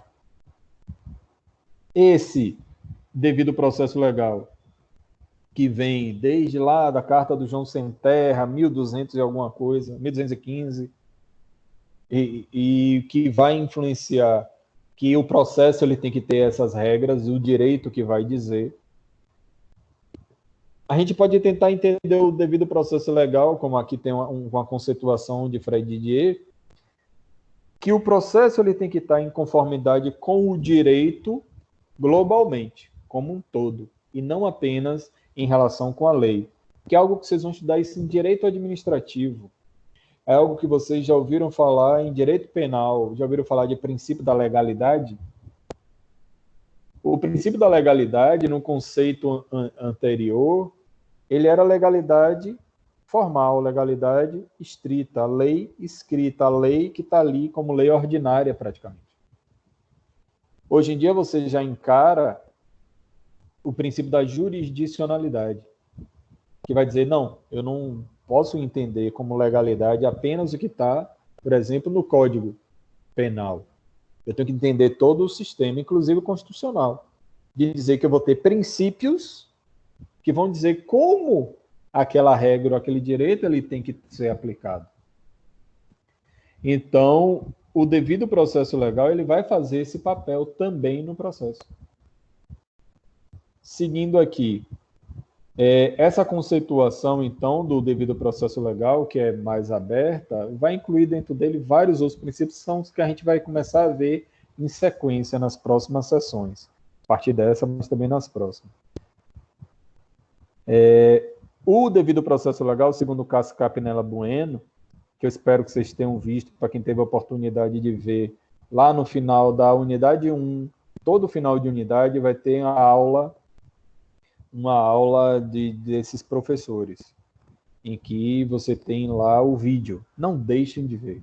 Não deixem de ver de jeito nenhum. Vale muito a pena. E a galera que, na realidade, pensa isso que a gente está estudando. É aula de destaque, exatamente, Tila. Muito obrigado pelo auxílio em assessor informal. Então, lá, assistam a aula de destaque. Esses dois são as minhas referências em processo civil, principalmente Fred Didier, eu já falei isso para vocês, mas são as duas principais referências mais recentes, contemporâneas, porque a gente tem os clássicos, né? Cândido Ramos de Dinamarco, tem o do maior processualista que a gente já teve, mas que já faleceu quando? Ano passado, foi Zé Carlos Barbosa Moreira. Um dia depois eu posso até contar a história de Zé Carlos Barbosa Moreira para vocês. E aprendi isso com o Fred. Mas voltando. E tive a oportunidade de vê-lo antes de falecer num evento que estava essa galera toda reunida lá. Foi fantástico. Mas vamos aqui, isso fica para um outro momento. Seguindo aqui. Pode falar, alguém que estava escrevendo. Não apareceu, eu vejo. Então, Cássio Capinella ele vai dizer sobre o devido processo legal, ele vai dizer o seguinte: pode-se dizer que o devido processo legal volta-se basicamente a indicar condições mínimas em que o desenvolvimento do processo, isto é, o método de atuação do Estado do juiz para lidar com a afirmação de uma situação de ameaça ou lesão a direito, lembram lá que a gente falou do princípio da inafastabilidade? deve se dar. Humberto Teodoro, ele é um clássico, né? Humberto Teodoro, eu estudei por ele na minha graduação. Já é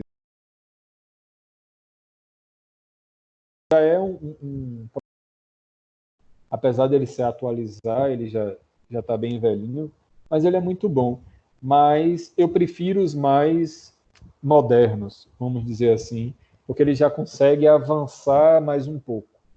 E dentre esses modernos, os que eu utilizo como base... Não, o curso de Humberto Teodoro é muito bom. Só que eu prefiro ir um pouquinho mais além. Que aí eu vou ter o de Cássio Capinella Bueno, Fred Didier. Fred Didier ele já é mais denso um pouco. Fred Didier é um gênio. Ele já é mais denso um pouco o material, mas que vale muito a pena. Então eu fico com esses dois. E para quem quiser uma indicação de um livro único, apesar de que é um livro único, o Cássio Capinella ele tem um manual, mas eu não indico para vocês não, porque o manual dele é muito resumido, é muito sintético. E aí, para vocês que estão tendo contato agora, vocês vão precisar de um complemento. Então, eu não indicaria o manual nesse momento. Aí eu indico o curso dele, que aí você tem o volume 1, volume 2 e volume 3. E Fred tem a coleção dele toda. Agora, de volume único, um que eu gosto e sigo já tem um bom tempo é de Daniel Amorim Assunção Neves, que por sinal está aí fazendo live todo dia e toda hora no Instagram, que eu nem aguento mais de ver. Mas ele é muito bom. Daniel Amorim Assunção Neves, Manual de Direito Processual Civil. Se for para estudar processo civil. Agora, como teoria geral do processo, a gente não está falando desses ainda, se eu pegar numa obra de Fred Didier, está lá no volume 1, assim como está no volume 1 de Scapinella Bueno também. Mas como essas outras que eu indiquei, que tinha na biblioteca, também tem um de Cândido Rangel Dinamarco, que é um dos autores clássicos que a gente ainda tem no Brasil. Mas qualquer dúvida, eu posso indicar depois, no privado, pode jogar. Mas Humberto também. Então, o Scapinella Bueno ele vai dizer: é estabelecido, portanto, o mínimo necessário a ser observado para que se tenha como válido determinado ato de exercício do poder. Vamos aqui desdobrar um pouquinho isso. Nesse outro conceito que está aqui em aspas, na página 82. Se a inafastabilidade do Poder Judiciário é um freio ao arbítrio dos demais poderes do Estado, esse aspecto eu não falei. Quando a gente falou do princípio da inafastabilidade do Poder Judiciário, está lá no artigo 5º, eu mencionei isso, inclusive em aula presencial, eu relaciono essa inafastabilidade com o monopólio da jurisdição, monopólio da violência. A gente já falou um bocado disso. Mas também essa inafastabilidade, como está dito aqui por Lame Rodrigues, ela é um limite, é um freio aos outros poderes ou às outras funções de poder do Estado. A inafastabilidade é um controle. Dentro daquele sistema de freios e contrapesos, eu posso entender que essa inafastabilidade funciona também como isso. Então, seguindo, a garantia do devido processo legal, em seu sentido processual, configura-se como efetiva garantia contra possíveis arbitrariedades dos órgãos encarregados da função jurisdicional. Então, o devido processo legal, ele vai funcionar também como limite. O Estado juíza para que se alcance um processo justo. Então, ele limita e visa garantir o que você vai conceituar como um processo justo. Então, é uma limitação ao poder exercido pelo juiz, o devido processo legal. E quando a gente for desdobrando os princípios que estão contidos dentro do devido processo legal, isso vai ficando mais claro. Dentro do devido processo legal, ele tem duas dimensões, aí no final da página 82. Um sentido formal e um sentido material. O devido processo legal, em sentido formal, ele se refere aos aspectos formais do processo. os aspectos formais, as garantias processuais previstas dentro do processo. Esse é o devido processo legal em sentido formal, ou seja, aquilo tudo que eu estou dizendo até agora, basicamente. E o devido processo legal, no sentido material, vai levar em consideração, na interpretação do direito como um todo, a temática de melhor se aplique, que melhor se aplique ao caso concreto. Então, eu tenho um sentido formal que se aplica à forma da regra ou do princípio, e eu tenho um sentido em relação ao conteúdo daquela regra. Então, devido ao processo legal material, ele vai se utilizar de uma forma muito mais profunda, que não é o momento agora da gente estar tratando sobre isso, mas só para vocês terem essa noção, em relação ao conteúdo das regras para aplicação para o caso concreto, diferente da forma do processo. Dentre esses outros aspectos do devido processo legal, aqui essa obra que está entre parênteses na página, parênteses não, entre aspas, na 83, de Sintra, Grinove e Dinamarca, que é o livro clássico de teoria geral do processo, né? De Antônio Carlos Araújo Sintra, da Pellegrini Grinove e Cândido Rangel Dinamarca. Ada, falecida, foi uma das grandes processualistas que o Brasil já teve, tanto no âmbito penal quanto civil. O que foi? Voltaram ao filme, vocês ficam aí dispersos, olhando a câmera. Quem tiver com câmera ligada, pode desligar para preservar a privacidade de vocês, ok? Porque fica a galera aqui bisoiando e aí não vai dar certo a depender do que você estiver fazendo. E aí fica dispersando o povo. Vamos lá. Então, nesse conceito deles, diz o seguinte: compreende-se modernamente na cláusula do devido processo legal o direito ao procedimento adequado. Eu expliquei isso na minha última aula presencial. Pelo menos na turma de quinta-feira eu lembro de ter falado isso. Quando eu falo que o processo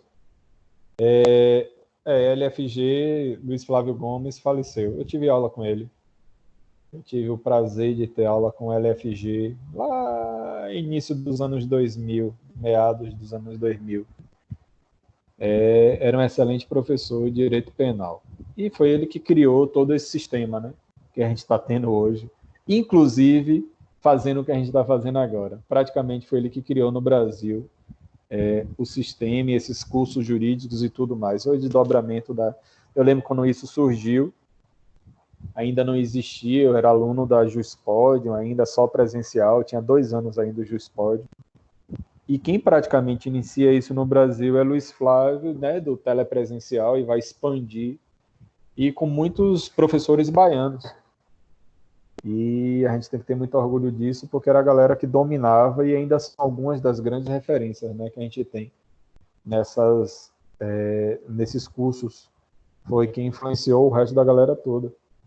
Fred Didier, Cristiano Chaves, Pablo em Direito Civil, e alguns outros. Mas vamos lá. Vortemo. Ele estava com leucemia e é triste, mas pelo menos já foi, ainda mais nesse momento. Vamos aqui. Então, lembre-se que eu falei nessa aula presencial, que foi o seguinte: quando você adequa o direito no positivismo jurídico, o direito ele é dissociado da realidade. O princípio vetor era o direito à liberdade lá. Lembre lá, Revolução Francesa, primeiro era o quê? Direito à liberdade. E aí, essa liberdade dizia que, inclusive para o direito ou para o processo, você não poderia obrigar ninguém a fazer nada. Liberdade que é relacionada com direito de propriedade, individualidade. Então, você não poderia forçar ninguém a fazer nada. Então, nem mesmo o juiz poderia dizer: ó, você que está devendo, e aqui eu estou considerando que você está devendo, eu quero que você pegue agora seu dinheiro aí da carteira e pague e entregue para a pessoa. Ou você que se comprometeu a entregar o carro que foi comprado, que você vá lá e traga o carro aqui para deixar em depósito e a gente vai entregar, ou você vai entregar diretamente para ele. Até algum tempo atrás, isso não era possível.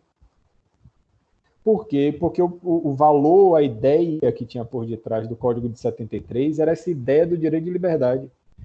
Tanto que, durante muito tempo, se desenvolviam obras de processo civil, da parte de execução, de falar do direito sempre do executado, ou seja, do devedor.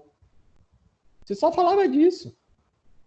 Em que se dizia que é o direito do devedor, porque ele não pode ser obrigado a isso, aquilo outro. No início dos anos 2000, é que começam a ser escritas obras.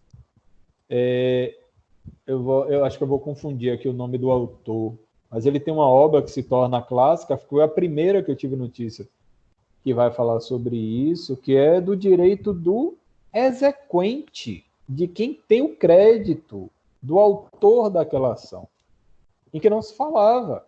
Se não me engano, era Marcelo Lima Guerra, que vai falar sobre os direitos do exequente, porque só se falava do direito de defesa, porque era o direito de liberdade, você não pode me forçar a fazer nada.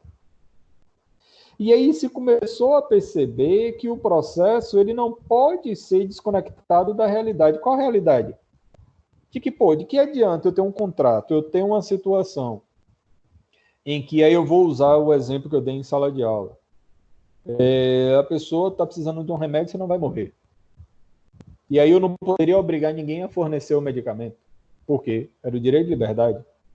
O máximo que eu poderia fazer era que, se você não fosse dado o medicamento de forma voluntária, era você transformar aquilo numa indenização. E a pessoa morria. Porque você não tinha uma solução adequada ao caso concreto. Você não tinha uma solução próxima à solução ideal, próxima daquela que se fosse cumprida voluntariamente. Que era, por exemplo, a entrega do medicamento, ou fazer um tratamento de saúde, ou internação. E aí, hoje, a gente já entende, com essa mudança do código, que vem do início dos anos 2000, de dizer não. O valor não é mais, por simplesmente, valor liberdade. Eu tenho que ter um processo. Lembra que eu falei das evolução da norma processual? Em que você tinha a teoria, em que o processo não tinha autonomia, ele não era independente ao direito civil, depois ele passa para autonomia científica, ele se desconecta da realidade, ele por ele, e depois ele chega no momento em que ele tem que servir ao direito material. E aí você precisa dar efetividade a esses direitos. Então, quando se fala nesse ponto de dizer direito a um procedimento adequado, significa que eu tenho que adequar o procedimento do processo ao direito material que estiver sendo discutido no processo. Então, se eu estou discutindo direito à saúde, por exemplo, em que eu tenho uma situação de urgência, em que eu tenho uma situação de que, se o processo demorar, ou a depender da forma como ele seja solucionado, eu posso gerar um prejuízo maior. Por exemplo, o paciente pode morrer. Outro dia eu estava lidando com um processo, porque eu sou advogado aqui, assessor do município em Jacobina, e tinha um processo em que se pediu uma intervenção de tratamento urgente, que a mulher estava com determinada patologia, determinado problema, e se falava e se pedia, o juiz nada de dar uma decisão liminar, acabou dando depois, se eu não me engano. Mas a mulher morreu, por causa daquela complicação. E aí você vai fazer o quê? Não tinha um tratamento aqui, não poderia ser dado, estava se pedindo uma remoção para outra cidade, porque aqui não tinha essa especialidade e tudo mais, morreu. E aí? Qual é o procedimento adequado para esse tipo de situação? Não para lidar com a morte em si, mas para que se evite um dano maior. Entende? Então eu tenho que pensar o processo,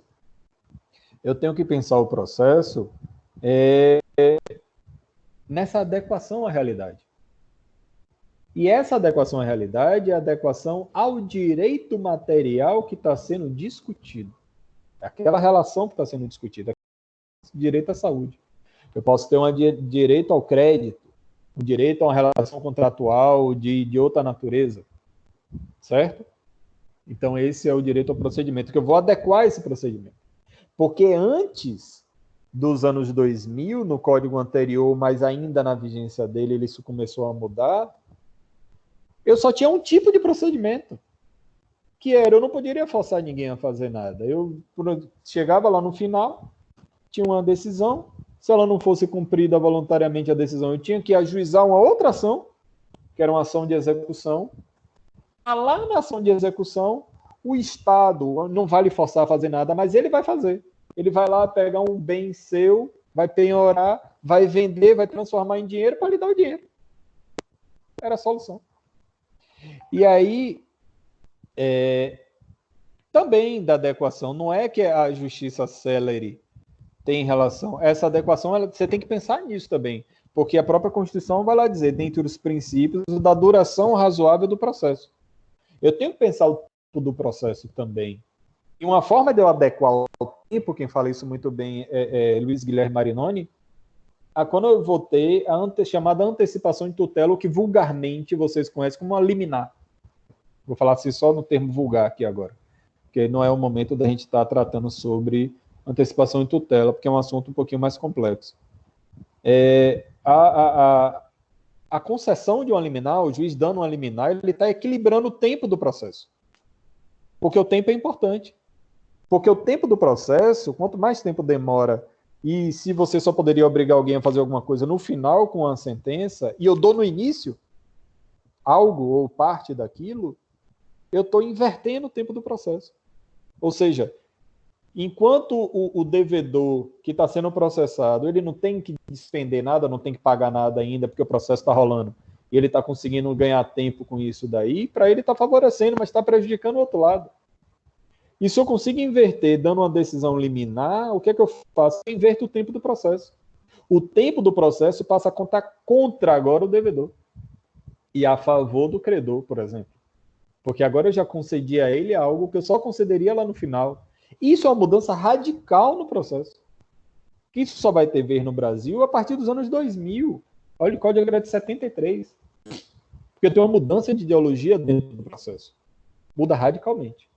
Entende? Então, a adequação tem a ver também com o tempo, como tem a ver com as medidas, de que forma você vai fazer com que uma decisão seja cumprida, de que forma eu posso fazer isso. Por exemplo, antigamente era impensável, a não ser em mandado de segurança e algumas outras coisas mais, mas que eu ameaçasse de prisão o descumprimento de uma ordem judicial, ou que eu fosse na casa de alguém e buscasse lá, ou forçasse fazer uma busca e apreensão de algumas coisas, e por aí vai. São várias as medidas que vocês vão aprendendo com o passar do tempo.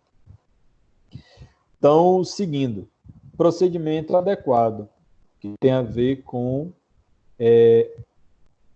essa adequação social, então, Yuri, tem a ver, é um dos aspectos, o tempo do processo.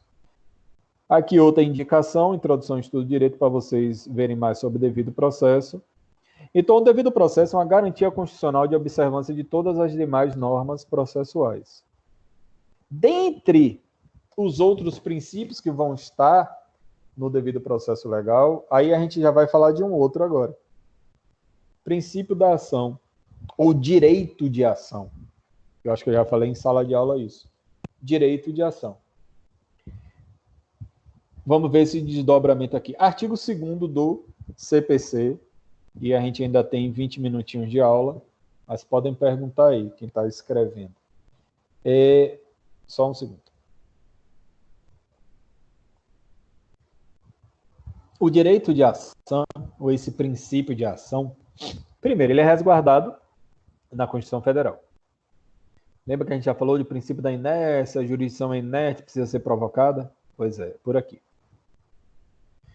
O artigo 2º diz, do Código de Processo Civil, o processo começa por iniciativa das partes e se desenvolve por impulso oficial, salvo as exceções previstas em lei. O que isso quer dizer? Lembra lá que a gente falou da inércia, princípio da inércia? Pronto. O que o artigo 2º ele está querendo dizer? Você precisa... Lembra lá, vocês estudaram física, né? Eu já ouviram falar alguma vez de física. Quando a gente fala de inércia na física, é o quê? É você tirar da inércia, você coloca em movimento. Então você exerce uma força muito maior para tirar da inércia e depois a força que é necessária para continuar o movimento, aí você vai adequando, etc. A inércia aqui tem algo parecido com isso. Então, eu preciso tirar da inércia em relação àquele conflito social para que o judiciário cuide e eu vou provocar o judiciário via processo. A partir do momento que eu provoco o judiciário e dou início ao processo, a partir daí, quem vai cuidar do andamento, do tempo do processo, do decorrer do procedimento, é o judiciário. É o que está dito aqui no artigo 2º. O processo começa por iniciativa das partes e se desenvolve por impulso oficial, a não ser que haja exceção prevista na lei. Exceção prevista na lei em relação ao quê? À iniciativa. Não é em relação ao impulso, é em relação à iniciativa. Então, decorre daqui o chamado princípio dispositivo ou da inércia da jurisdição, que significa que o direito de ação, que é um direito de provocar o Estado, a jurisdição, via processo, ele é disponível. Significa que somente o interessado pode decidir se exercerá o direito no caso concreto ou não.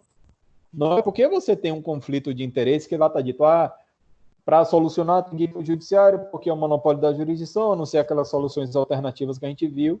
Mas ninguém é obrigado a ajuizar a ação. É um direito disponível. Eu posso ou não exercer meu direito de ação. Ninguém, observem isso, eu até botei em destaque aqui no material e escrevi no que eu disponibilizei para vocês. Ninguém pode ser obrigado a ajuizar uma ação. Nunca esqueçam isso. Ah, professor, mas quando a gente recebe uma citação para ter que ir lá responder o processo, é diferente, você não está ajuizando, você está respondendo. Ninguém é obrigado a ajuizar, dar início a um processo. Ninguém pode ser obrigado. Ok? É um direito de ação, não é um dever. Seguindo. Então, esse impulso vai ser a partir do momento que o processo foi iniciado por provocação do autor, por exemplo. Aí, a gente distingue princípio do dispositivo, que significa a atuação do juiz condicionada à provocação das partes. O juiz só vai agir quando provocado. E o inquisitivo, que é o impulso oficial. A condução do processo que vai caber ao juiz, sem que as partes precisem pedir. Vou dar um exemplo de impulso. O Código de Processo Penal ele foi alterado agora no início do ano, pela chamada Lei Anticrime. Uma das coisas que se alterou e que não foi suspensa pelo ministro Fux foi que, quando houver uma prisão preventiva, o juiz ele é obrigado a cada 90 dias analisar se ainda aquela prisão é necessária. Antes de ter essa regra, o juiz só analisava essa necessidade quando alguém pedia, por exemplo. Agora você criou uma regra que, mesmo sem pedido, o juiz vai analisar de ofício. Quer dizer, não quer dizer que ele não poderia revogar de ofício. Ele não poderia decretar. Só que agora ele tem uma regra que, periodicamente, mesmo que a defesa não peça, mesmo que o Ministério Público não peça, ele vai ter que, periodicamente, analisar de novo. E aí, peraí, deixa eu ver se essa prisão aqui ela é necessária, se ainda estão presentes os requisitos da prisão. Então, ele age de ofício. Agir de ofício, eu acredito que você já tenha ouvido falar disso, é agir sem provocação, sem que ninguém tenha pedido. Então, o agir de ofício aqui é com base nesse princípio inquisitivo, em que algumas situações são permitidas a que o juiz haja de ofício, haja sem provocação, certo? Decida algumas coisas ou aplique algumas situações de ofício. Não quer dizer que ele vai dar início ao processo, mas em algumas situações ele vai poder agir de ofício. Esse exemplo serve um pouquinho para ilustrar. Mas é uma situação excepcional esse agir de ofício, certo? Vamos lá, então, finalizando aqui, voltamos à situação problema. Alguém quer tirar alguma dúvida antes? Falem agora ou calem-se para sempre, mas pelo menos nesse momento. Se alguém tiver alguma dúvida ou queira que esclareça, aproveitem agora. Situação problema. O que era que dizia lá no início da situação problema? Que ela precisava resolver um caso, ou existia um processo em que se pedia indenização por perdas e danos e a autora do processo juntou um documento, o juiz se convenceu, mas não deu a palavra, não falou, não deu oportunidade, nem comunicou ao réu para que falasse sobre o documento e decidiu contra ele. Aí se questiona, essa decisão é justa? De que modo ele pode combater essa decisão? E aí, com base nos princípios, puxando pelo princípio do devido processo legal, em que vai dizer, por exemplo, o princípio do contraditório, que é o que teria aplicação aí, ele foi violado, e o princípio, exato, tem a violação do devido processo legal. Em que âmbito? Em algo que a gente ainda vai ver, no princípio da cooperação e no princípio do contraditório, por exemplo. E também num desdobramento que acaba pegando uma da ampla defesa. Acaba violando. Então, o artigo 9º do Código de Processo Civil diz: o juiz não pode proferir decisão contra uma das partes sem que ela seja previamente ouvida. Aí eu vou voltar ao que eu falei no início da aula. Quando a gente distingue princípio de regra, a gente diz, eu tenho um princípio que às vezes vai ter um conceito mais aberto, ou que é algo mais abstrato, e a regra é algo mais fechado. Quando eu pego esse artigo 9º aqui do Código de Processo Civil, ele diz isso, que o juiz não pode proferir decisão contra uma das partes sem que ela seja previamente ouvida, ou seja, eu não posso pegar de surpresa uma parte. Eu estou querendo dizer, deixa eu pegar o artigo 9º aqui, eu estou querendo dizer que há um conceito de princípio nessa regra. Qual é o princípio que eu estou aqui dizendo nessa regra do artigo 9º? O princípio da cooperação. E vocês vão ver isso muito em processo penal. O processo penal, cadê? Estou pegando aqui o artigo 9º. Não se proferirá decisão contra uma das partes sem que ela seja previamente ouvida. Princípio da cooperação. Princípio da não surpresa. Então, nas regras previstas no ordenamento, eu posso enxergar por detrás dela os princípios que são regentes. No processo penal, eu sempre vou ter que enxergar isso. Que aí a questão é diferente. No processo civil, às vezes, eu tenho um princípio de trás. No artigo 9º, ele é claro, o princípio da cooperação. O princípio da não surpresa, um desdobramento. Ou o princípio do contraditório, num sentido mais profundo. Então, eu vou dizer que violou a aplicação, essa decisão judicial, sem que tenha dado oportunidade à parte contrária a se manifestar sobre o documento. Ele foi pego de surpresa.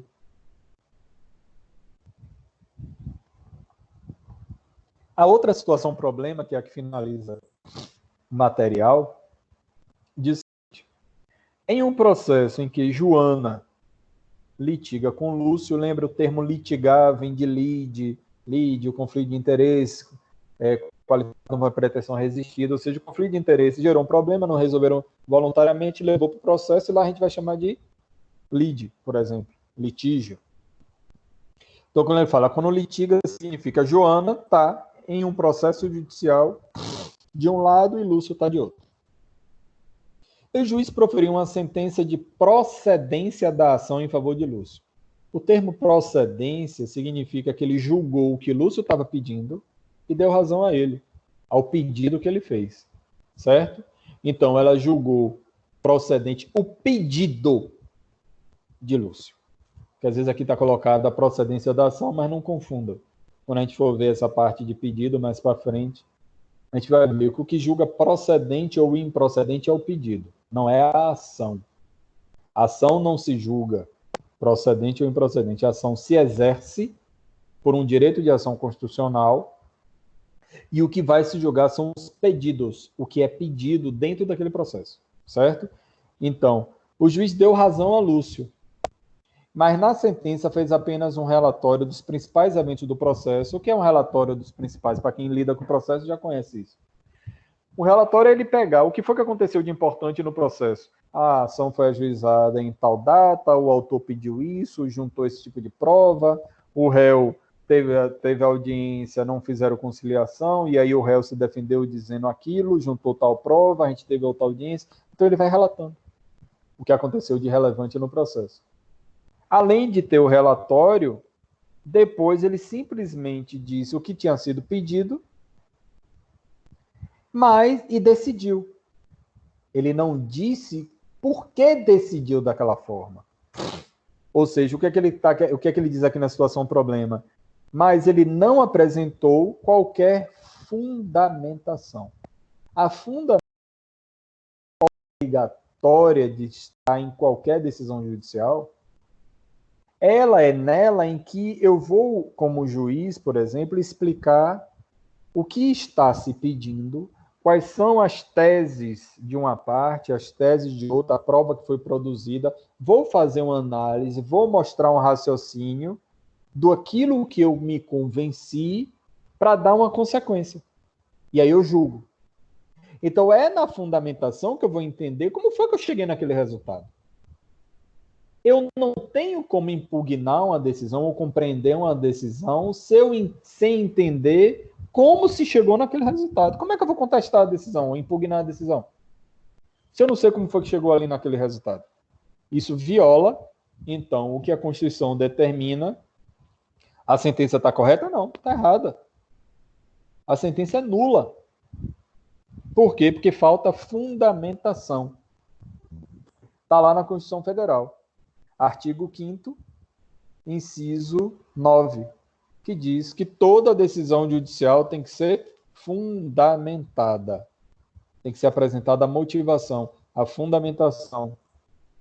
Então, essa sentença proferida dessa forma é uma sentença nula. Ok? Tem que ser fundamentada sob pena de nulidade. E aí vocês fazem aqui a parte do faça valer a pena, que são essas questões. Meu áudio sumiu?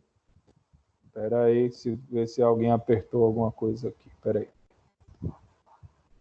Meu áudio... Não, meu aqui... Alguém não tá... Mais alguém não está me ouvindo? Se pronuncia aí, por favor. Ou só foi uma pessoa? Eu estou ouvindo. Pronto. Então foi o seu. Você deve ter apertado o mudo aí. Cadê? Euclélia. O senhor parou porque você apertou alguma coisa ou é sua internet, Euclélia. Viu? A gente já está terminando. Querem tirar alguma dúvida agora? Podem... A Euclélia está saindo. Vá com Deus. Querem tirar dúvida? Querem perguntar alguma coisa? Nossas aulas vão seguir nesse mesmo ritmo. Na quarta-feira, são com as 2 turmas, às 7 horas. E aí a gente vai estender mais um pouco da próxima, dar um intervalozinho, alguma coisa assim. Eu toquei direto porque vai ter essa indicação que vocês têm que acompanhar lá no Instagram. Mas se tiverem dúvida, podem mandar depois no grupo do WhatsApp também. Eu vou jogar o link, essa aula já está gravada aí nessa plataforma. Depois eu só vou pegar o link e vou jogar no AVA, como eu posso jogar também no grupo de WhatsApp. Depois vejam mais quem está sem acompanhar, pelo menos no grupo de WhatsApp, que eu estou vendo aqui que a gente tem no grupo agora. Deixa eu ver quantos. Até a próxima aula, Débora. Não estou gripado, não. Muito tempo sem dar aula, assim, direto. Estou há 2 horas praticamente falando sem parar. E aí o corpo vai sentindo. Marca uma aula de revisão. De novo, Itila. De novo. É claro, não, você já pediu. Eu falei. Tem que combinar. Revisão do que vocês querem? Vocês não, Itila, né? No dia eu vou querer tirar minhas dúvidas, que eu lá sei como é que vai ser essa prova. É isso mesmo, já entendi tudo. Tá certo. Ah, Pronto. Ah, porque você quer tirar dúvida só para a prova, né? Para variar. não, Tá não é certo. Eu meu também quero filho. aula de revisão. Quem quer Ah, aula de revisão? Eu Eu quem? Rosa. também quero. Eu entendi muito pouca coisa hoje. Eu Por quê? também quero. Não, mas aí eu não Não tenho é como só dar tiro. revisão da aula de hoje. Eu tenho que tirar as dúvidas. Se Não, vocês não entenderem, vocês têm que me dizer quais são as dúvidas. eu vou Entendeu? anotar, depois eu te passo. Pronto, aí tu me passa. Viu? Assim como vocês outros Viu? podem fazer isso também. E aí depois a gente marca. A gente pode marcar uma aulinha. Que aí não precisa ser na quarta-feira. Só é a gente organizar o baba. E aí a gente marca. Ok? Legal. Legal? Mais alguém? Eu estou aqui, vou encerrar. Até a próxima. Fique com Deus, juízo nessa situação que não vai estar sendo fácil. Viu? Boa noite. Tchau, Boa obrigada. noite a Boa todos. noite. Até a noite. próxima. Vou encerrar aqui. Pronto.